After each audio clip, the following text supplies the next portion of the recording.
রথটাকে রথের মতো ডেকোরেট করি।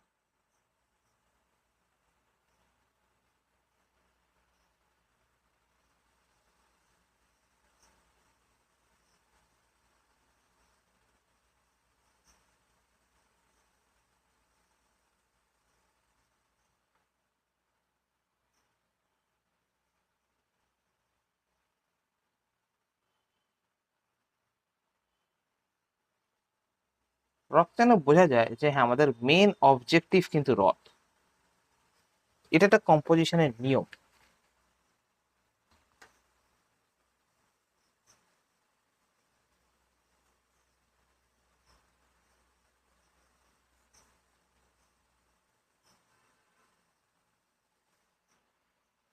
ঠিক আছে,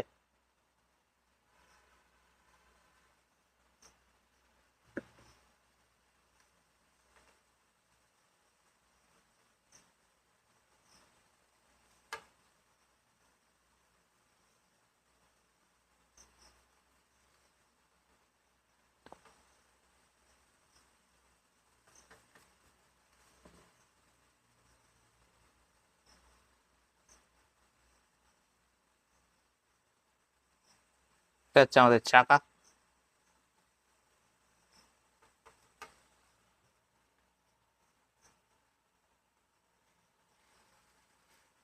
ঠিক আছে,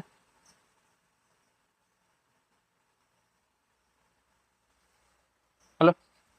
এইবারে এটাকে আমরা বেস করে চারপাশে আমরা কি করব, দুটো তিনটে হিউম্যান রাখতে পারি ম্যাক্সিমাম। এবার আমরা চাইলে একটাও রাখতে পারি, চাইলে দুটোও রাখতে পারি।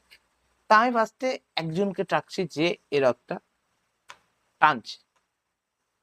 তো আমি ধরে নিলাম একটা বাচ্চা টানছে রথটা।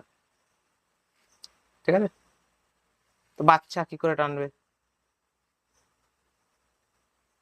ফার্স্টে আমরা হিউম্যান বডি আঁকার যে আমাদের প্রসেস, সেটা একটা নর্মাল প্রসেস আমরা জানি। আমরা আগে ফেসটা ড্রয়িং করে নেওয়ার চেষ্টা করব।